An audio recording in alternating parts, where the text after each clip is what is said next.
Hi there. My name is Casey Berman, a host of the Octopus Movement podcast, and I want to say welcome. And this is the podcast where we dive into the world of non-linear with our founding members.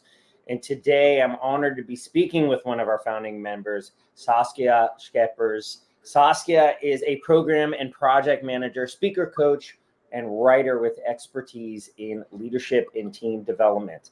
Neurodiversity, learning and development, mental well-being. She covers so much and has so many skills. I can't wait to dive in, including stress management, which is something I want to talk about as to how she helps people do that. She's known for her bestseller, When All Minds Thrive, which is a fantastic title to a book, and her leadership in the Neurodiversity Network of Netherlands. Saskia has been on the forefront of promoting neurodiversity in organizations, not just keeping neurodiverse people outside of the common flow of organizations, but deep within them. Her work focuses on developing teams, leadership, and innovative learning interventions that highlight the importance of diverse minds in achieving organizational success. Saskia, welcome to the podcast. How are you? Thank you so much. Kind of an introduction. Yeah, a lot there. You do a lot. I do. I'm a busy bee. And I have that feeling. You do a lot, you multitask, got a lot on your plate. I do see those similar threads that come through it all. But thank you so much for being here. Now, please, first off, having neurodiverse children myself, knowing many, there is this idea of, and that we see that neurodiverse people are not integrated into society, or they're not able to work in companies. So I'm really excited to see how you help do that. First off, please tell us about your approach here to integrating neurodiversity into corporate structures, training HR, management teams. I mean, I get the concept, but what is this really all about? This is actually all about awareness, because nobody wants to exclude other people. They don't get up in the morning and say, well, I'm going to treat Casey in a bad way, or not being able to show all his talents. It's not like that. Right. But people have no idea what it's like to have another kind of brain. They don't. I couldn't know exactly how you think, and you can't imagine how I think. It's just like that. So I do a lot of awareness sessions for companies, especially management, leadership, HR, because those are the people who can create the right environment, because there's nothing wrong with neurodivergent people. Something's wrong in the context. They need the right context to thrive. And we change the context, like open office, things like that, and much more stimuli in environment in our society. So this is actually just knowing that you just can't know exactly how the other people thinks and feeling and communicating and things like that. So this is actually a blind spot in many companies. Very recent research showed that managers thought that 89% of their employees actually thrived, but only 29% of the people said they thrived. So this is kind of a really big gap. Yeah. And this is actually what I also see, whatever company I visit, there's a blind spot for people who are really struggling to thrive at work. Yeah. And just telling this story, this is what's happening, this is what you're not seeing, this is what you're asking from people. You think you ask perfectly, reasonable things with a lot of meetings or outings, team events, things like that, but they have more impact than they know. Now, that percent, was that all employees, or was that neurodiverse employees, that gap? Well, the fun fact is that everything you do for the neurodivergent people are actually beneficial for everybody. So yeah, of course, neurodiversity really focuses on the people who struggle the most, which are obviously those who don't fit the system, neurodivergent people. But we know from research that everything you do to make life better for neurodivergent people, everybody, it benefits everybody. Now, we have many neurodivergent people listening today. We have all types of people listening. When you said, talking about that discrimination against people who think differently, what is your take on neurodivergency, right? This is a group of nonlinear thinkers. How do you define nonlinear thinking? How do you define neurodivergent? Are they synonyms? When you say one thing's different than the other, particularly in a corporate world or organization, give us an example where how a nonlinear thinker would view something and how a linear thinker would view something. Any examples come to mind? Yeah, sure. Because whenever I do a keynote, I show one picture, a picture of a very straight staircase and like a 3D Escher house. Yeah. And I think that's a good way to show linear and nonlinear thinking. That's and great. I always use that picture to explain my kind of brain, because people in a company would ask, or in a team would ask, Saskia, where are you in your project? They actually were thinking, asking, are you at step 2 or 15 or whatever? But my head doesn't work like that. So linear thinkers can say, okay, I'm here, I'm 2, and then 3 and 4. This is the kind of steps we take. But nonlinear thinkers, they might start with 16 because that makes more sense, and then go to 3 or to green, something completely different. And I think that's the best way to describe. And I had to explain my brain very often to linear brains to say it doesn't work like that. It won't go from 3 to 4 to 5. And then people they can grasp you. They have no idea what his head is going to and if the project is going to be a success. Yeah. And luckily I was successful, but I think a lot of people know these kind of struggles, that their head works in a different way, and people ask for this straight staircase. Yeah, that's fantastic. And Escher, for those who don't know, is the artist who's got all the three-dimensional, if you will, staircases that seem to go on and on in infinity. So exactly, you have no idea where they end up, like my brain. Yeah. Maybe your brain too. Now, sometimes a quote just came in from William that, that sometimes people can view that in a negative way. A friend said non-linear, but a quantum jump in thinking. Love it. How do you sort of, if that initial perception of an Escher, like you will, which I think is a great imagery that you brought up, but if someone views that in a negative way, how do you shift that, or how do you attempt to kind of not necessarily get rid of the negativism, but kind of show, how do you counter that negativism if it appears? No, this my book, Everything on Neurodiversity, for me started with just a casual comment of a colleague. And this colleague said, "You are so creative. I wish we had more people like you." So that's a compliment. But then I said, yeah, I know I'm creative, but you don't know the price that I have to pay for that. Feeling lonely in a team, having the other kind of opinion every time. And, that feels you like you're staying alone in a team. It really frustrates me. And so I knew I had to tell this story. If you really want to embrace the qualities of neurodivergent brains, like my creativity or conceptual thinking, then it comes with challenges. We call this spiky profiles. You are really good at something, but also really bad at something else. And usually you only get feedback on the lower half of the spike. So the story I tell, people have challenges because they excel at other qualities. The one comes with the other. Now, tell me about feeling lonely on the team there. Again, you don't have to get too personal, but what I think I know what you mean, but what was that like you're part of a team. They weren't being mean to you, but was it just your mind was racing in different ways and they weren't keeping up? Where was the loneliness come from? A lot of people recognize this, that you are all most of the time the one who speaks up. And sometimes I had one-on-one conversation and people say, "Oh, I agree with you. Yeah. You see it correctly." And then in a group, everybody is silent and you are the only one who speaks up. Those kind of situations, it makes you feel really lonely. People really agree with you, but in a group, there's groupthink or pressure or anything like that, or the leader says something. So, and I couldn't, I'm not really the kind of girl that goes to a lot of team outings, playing, doing plays, play karaoke or things like that, things that a lot of people enjoy. Those were not my kind of things. And then you feel different. You don't really belong.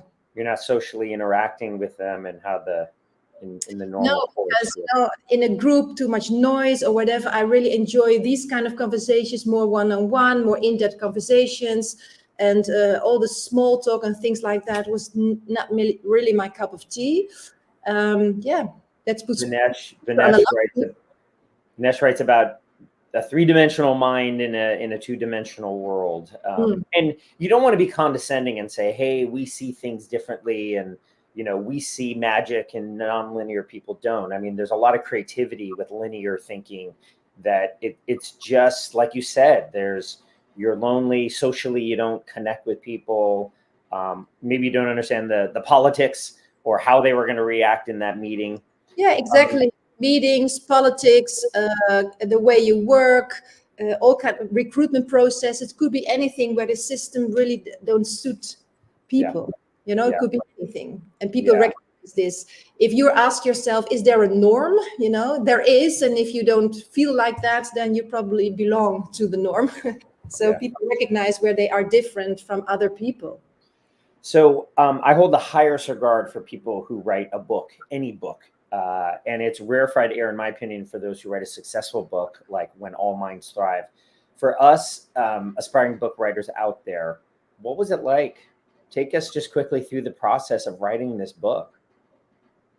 Yeah, it was kind of challenging. I was always writing from when I was a young girl. I always write. I wrote blogs and things like that. But then I decided to write a book, which is kind of a challenging process because I'm really bad at creating structure. So I was writing, and I handed over my manuscript. I do good on deadlines, so it was handed over in the right time. And then they said, all right, now you need to create structure. And I was like, why? This is structure. No, this is not structure. And this is what happens in companies. When you work in a company, they would send you home every time, try again, more structure. But my head doesn't work like that. So they gave me an editor who's really structured. And then it becomes better. This is, when brains work together. And that's what companies should really focus on. Saskia is really good at writing, creativity, and we need somebody next to her to make it work. For me, this was really a process which was all about the whole point of my book, that it's collective intelligence. We need each other to create something. And so it was not always fun to do this because it really put some pressure on things that I'm actually not really good at. But we made it work because we all gave each other room to do what they're good at. I thank you for that. And I feel like there was a translation layer there, or an accessibility layer. What I mean by that is I would assume the editor was more of a linear thinker, and this person helped you make your 16 to 3 to green to blue to the jumping around, made it accessible for the linear thinking world. Am I thinking of that right? Yes, and you said you don't want to say that nonlinear thinkers are better or more whatever. It's we have to work together. It's equal. I will never speak about superpowers because that makes that's othering. You have normal people and the amazing nonlinear thinkers. No, we need each other. I wouldn't have been able to write this book without a linear brain. It wouldn't be as good as it became if I were the only one who was working on it. So that's just, you really have to see this. We need each other. It's that. And I think it's a great lesson because it shows at a broader level, and correct me if I'm wrong, but it shows organizations and leaders and managers, directors, VPs, and so on, that you want to hire a team, a diverse team, neurodivergent, divergent, linear, nonlinear. But I think it also speaks to our audience of nonlinear, or many of them of nonlinear thinkers, that linear thinkers are okay. They serve a purpose. We need them, right? And it's sort of that yin and yang, or that Batman and Robin, or however you want to look at it. But two different thinkers in a way can really have exponential impact, if you will. Exactly. It's really important to look at it like that. That neurodiversity is not about that one thing is better than the other, or it's equity. Yes. We have the same worth. That's really important, because otherwise this, we won't have the kind of impact we could have if we think this is a kind of elite kind of group. Right. It's not like that.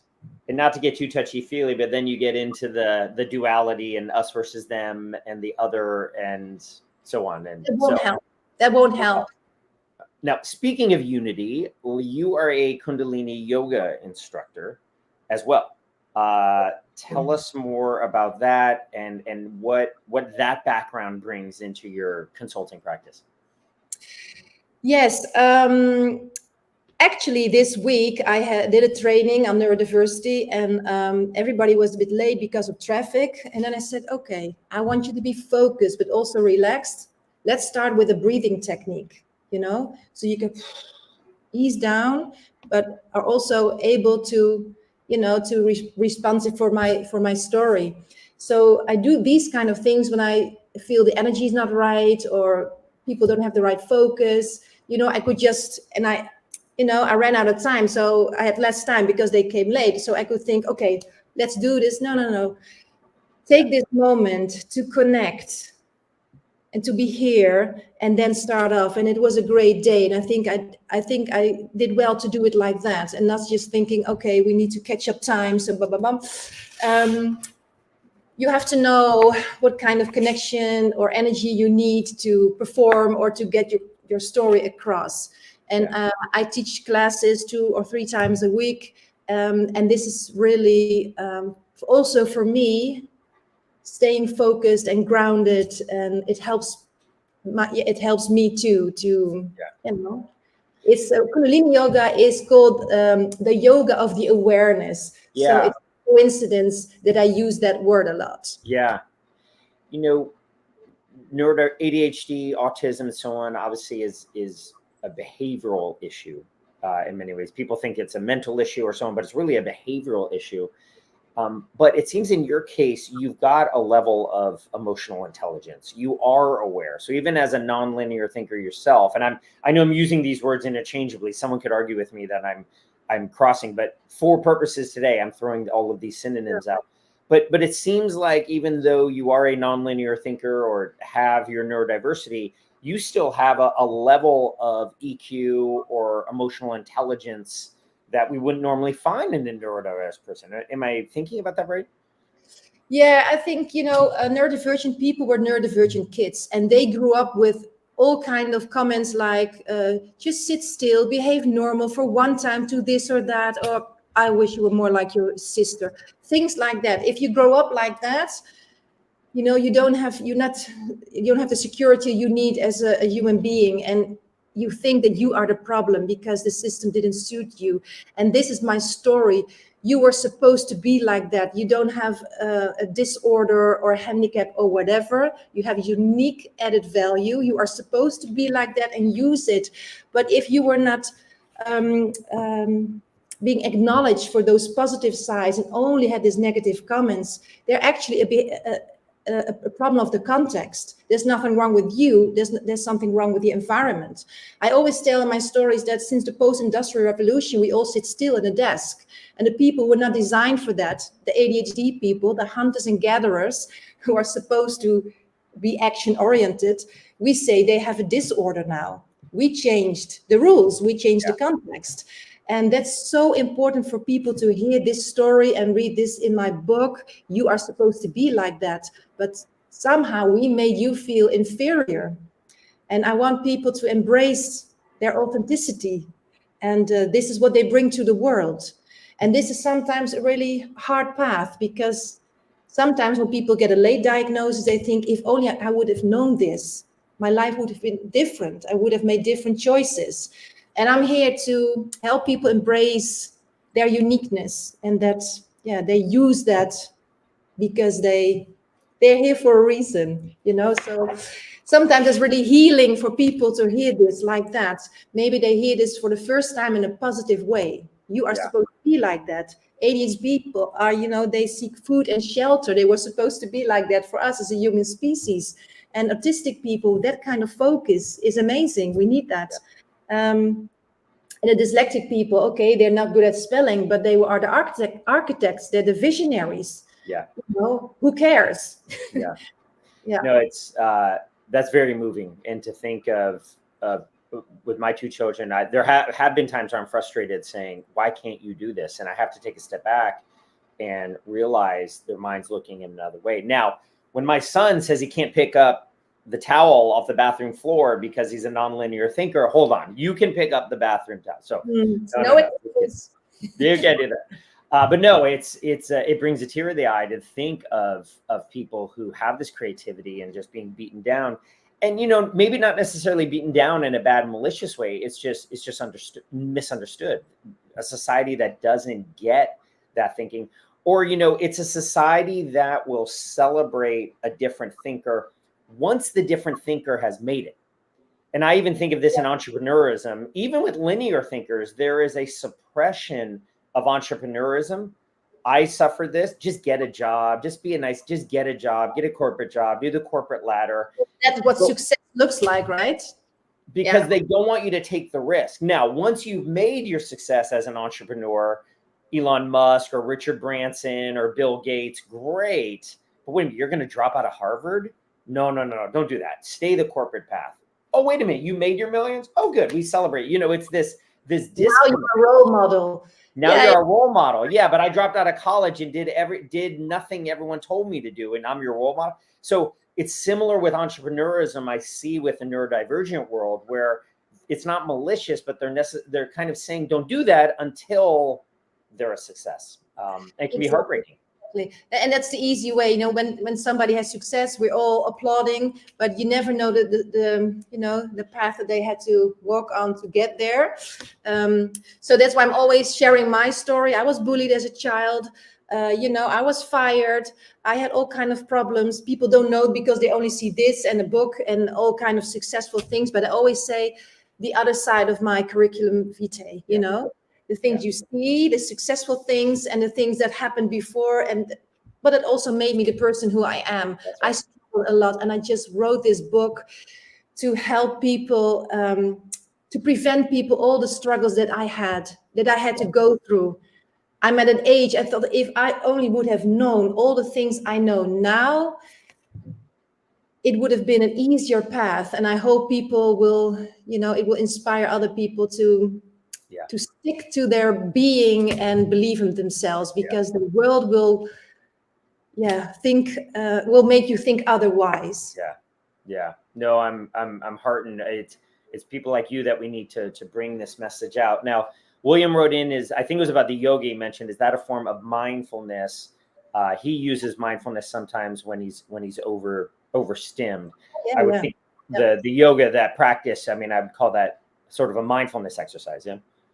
Yes, it is. It's a breathing technique, but it is mindfulness, and what's in the name, it really makes you centered, and I can understand that it's really helpful for this person. Yeah. And I think for people who have heard the word mindfulness, what does it really mean? I mean, I sort of take it as when you're able to focus on your breath, you cannot really multitask. You can't think those thoughts, or you do go to the thoughts, but then you bring it back. And when you're not thinking your thoughts, when you just realize you're not your thoughts, when you observe your thoughts, they're sort of clouds in the sky, they're not who you are, then you can kind of take a step back from that anxiety and nervousness. You have to know every day. You should know, how am I feeling? Is this helpful, what I'm doing? Right. Am I still in the right environment that really nourishes my being? Because in this society, it really goes really fast. And if you work in a big company, some way you will change. And it really goes really slowly, but you will change, and you need to help yourself ground and thinking, am I still in the right environment? Is this helpful? Can I thrive? Can I use my talents here? Then we need some peace of mind to make us self-aware of that. Yeah. Well, Saskia, we've got about 5 minutes left. I could talk to you for hours about this. Karen and Perry, though, only give us 30 minutes, so we can yell at them later on. But on the back end here, it's easy for each of us. We're seeing in some of the comments for people to think that we're all alone. We're the only one that suffers from this blocker or that blocker or that fear. You've talked about yourself. You work with many people. I mean, what are some of the blockers, fears, obstacles that you've seen in yourself, but that you also see in people, whether divergent or not, neurodivergent or not? What are the issues that they're struggling with? Just so the audience knows they're not alone.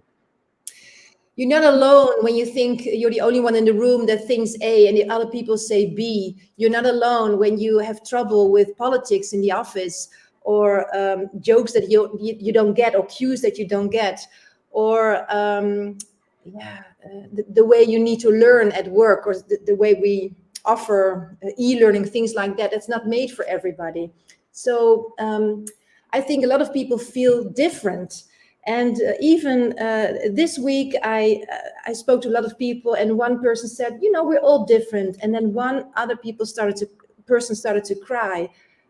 I think it's nice that you say that, but I feel really lonely. But you can be yourself. Yeah, but that's not always the case. And I think a lot of people recognize that although the environment says you can be yourself, they still get corrected, like you're too slow, you're too quick, you're too this, you're too that. Just do some more effort. Just be like us. Just be a linear thinker. Be like us. Yeah. We really love you, but be like us.